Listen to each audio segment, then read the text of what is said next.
Good afternoon. My name is Jara. I've been a public school teacher for the last 12 years with Miami-Dade County Public Schools. I've taught first, second, third, and fifth grade departmentalized reading, ELA, primarily.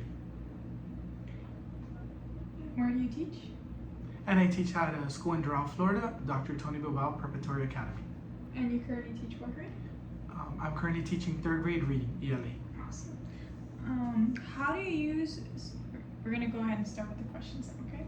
How do you use school-wide assessment data to inform your instructional practices and contribute to overall school improvement?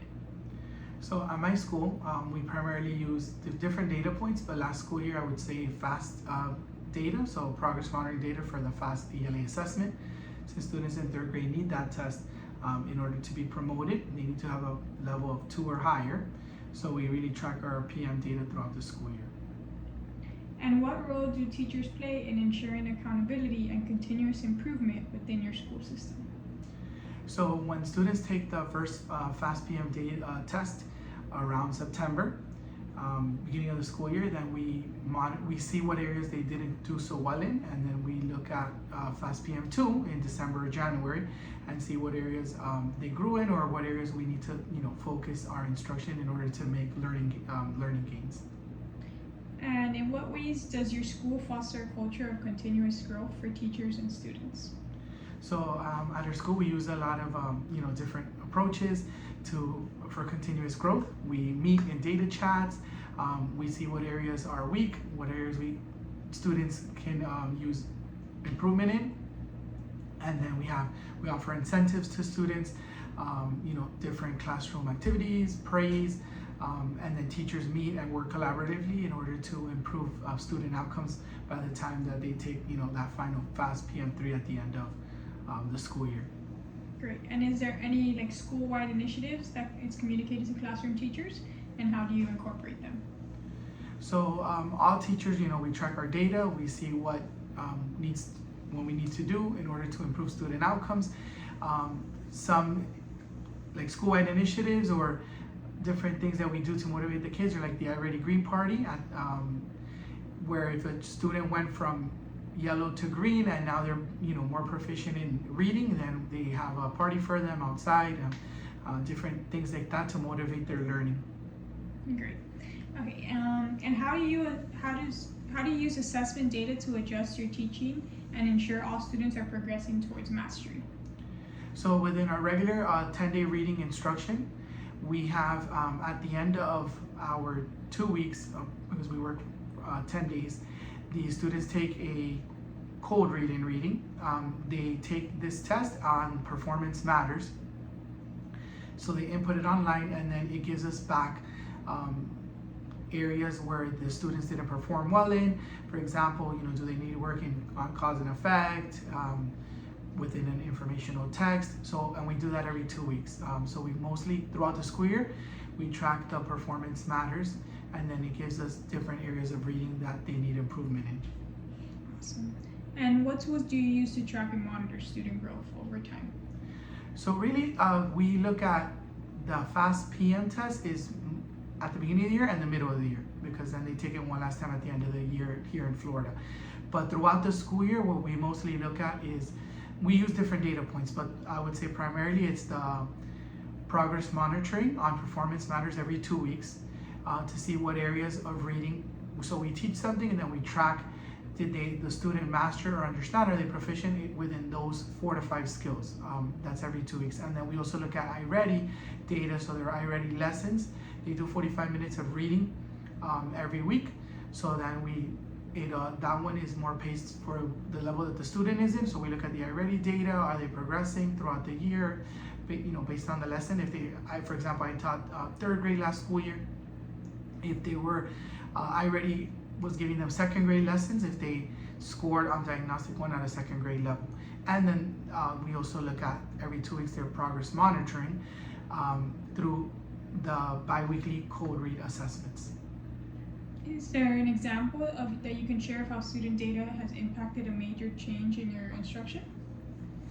Yes, definitely. So from the beginning to the end of the school year, and then last school year I taught third grade and I've taught it before, you definitely see how when you look at what areas they're weak in at the beginning of the year, and you do DI and you work on, whole group instruction with those different skills, standards, you could see how at the end of the year when you're giving them, the biweekly test, if they've shown improvement.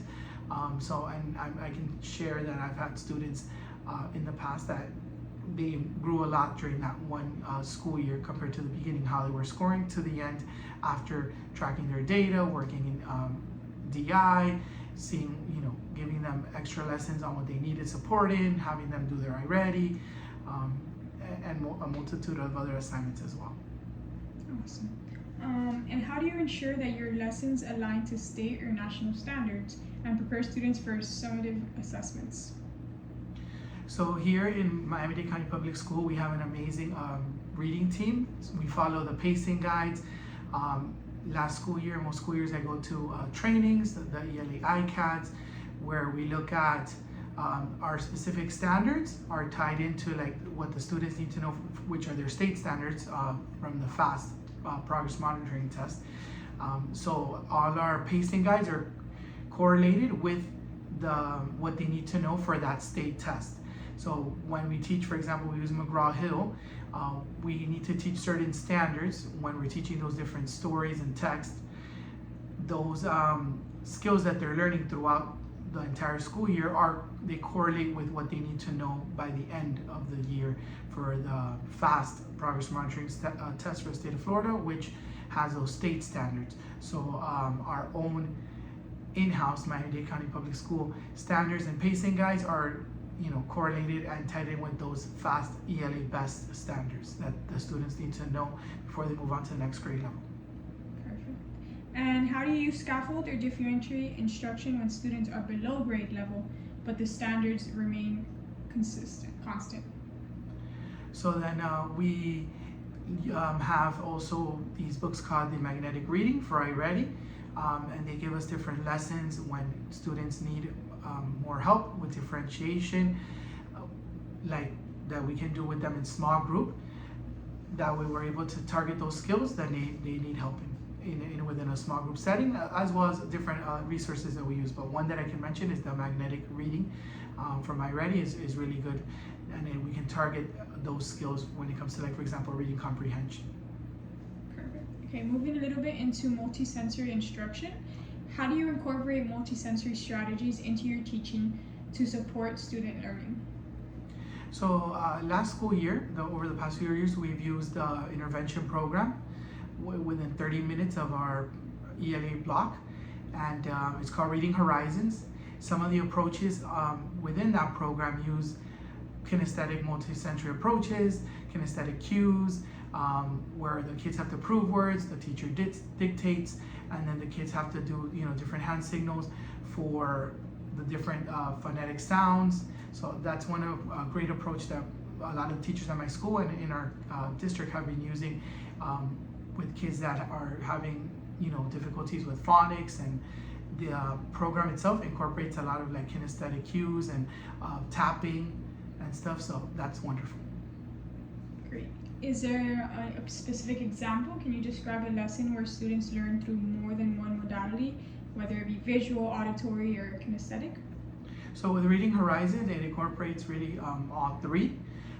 Visual, they have what the teacher is showing them, as well as the kids, doing it back. Then kinesthetically would be doing it back, and then they also have a software that they go on there, and it gives them auditory lessons where it'll say a word, and then they have to type what was the sound that they heard for auditory and stuff. So that program really incorporates all three, I would say. We have visual cards, we have kinesthetic cues, and then we have the auditory that they hear it back, both through the software and from the teacher. Great. Moving on now into collaboration with your colleagues. Can you describe a time when collaborating with colleagues or stakeholders led to a meaningful improvement for your students? Yeah, so then as a grade level, the reading teachers, we would meet and we would see, we would look at our data based on the biweekly code reads that the children take every 2 weeks, and see, from class to class, how we did as a grade level.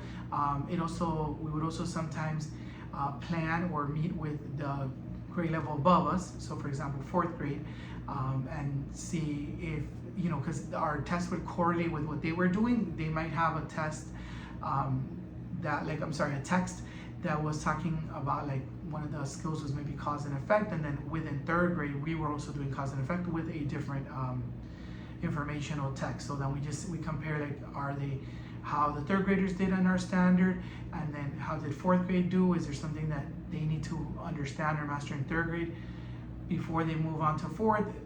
So we are able to do that spiral planning as well. Awesome. And how often, you mentioned that you meet with your grade level team, how often was that? And what do those meetings typically focus on? So we would meet really throughout the whole entire school year in the month, but formally sit down and stuff, I would say bi-weekly, to look at the different, how the students are progressing through the material. Sometimes you get tips from other teachers. Oh, I saw they didn't understand this, so I taught this concept using the following strategy. And then that, we try that out, and then we say, okay, yeah, that really worked in order to be able to teach that standard they were having more difficulty in. For example, like poetry, we always is difficult for the students, so we talk about, how can we make, teach them these different genres of poetry, the rhyme, or different skills within poetry, rhyme, repetition, alliteration, and different, what is an activity that we can implement that will help the students. And then you learn from teachers in your grade level, as well as sometimes teachers from other grade levels, and different things they've done. Or we even share at meetings whenever a teacher goes out to district training, like the ELA ICATs, they give us information to share with our grade level. So last year, as a 3rd grade level chair, I brought back different information that was shared at these professional learning sessions held by curriculum support specialists, and they would tell us, hey, make sure that, within this skill, you're informing your teachers they can do this, or open up this data point, because we're noticing as a district, the students in Miami-Dade are struggling with reading, prose, and poetry. So what can we do to improve, for example, that area, that domain of the FAST? Is something that last year we met in and we discussed as a grade level, and then we also got feedback from curriculum support specialists within our MDCPS. Perfect. And what resources or strategies help make collaboration effective at your school? So I kind of answered this a little bit in the last question, but to go more into it, it's a lot of collaboration within teachers, within our grade level, and then sometimes as well speaking to teachers from other grade levels. We also, whenever we sit down with our assistant principal or our principal and they pull up the school-wide data, we can see, okay, 3rd grade we were low in this area, and we don't want them to be able to understand it, when they get to 4th grade, because maybe 4th grade was struggling with that as well. So do we need a better approach into targeting a certain area that maybe they didn't master when they came into 3rd grade and they're still low in before they go to 4th?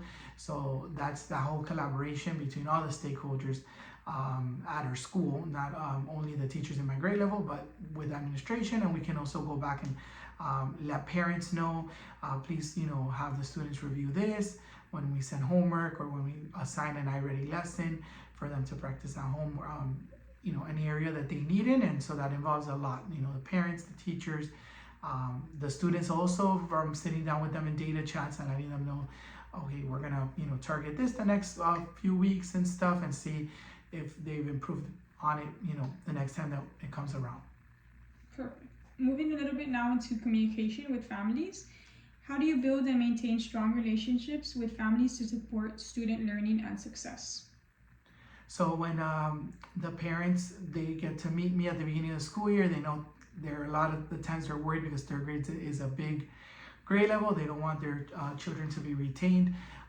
But just letting the parents know that I'm here to help them out throughout the school year, that I look forward to supporting them and being their child's teacher. During open house, I make it clear about the expectations for 3rd grade.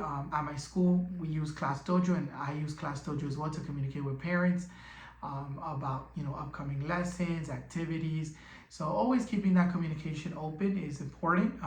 They want their children to succeed, and as a school and as a teacher, that's also my same goal and mission. Awesome. And you mentioned Class Dojo. Is that a tool that you use to keep families informed about their child's progress?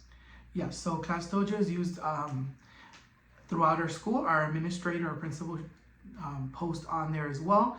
And our counselor shares the calendar and different things of activities. And then as a teacher, we each have our own Class Dojo set up for our own students. So when it comes to information they need to know pertaining to my class or to our grade level, then they'll receive updates from me. And then I can also send individual messages to parents if I want to meet with them virtually or in person, or just send them a message, hey, make sure that tomorrow they have this test, if they can review the following material that was sent home in order to practice it before their classroom assignments.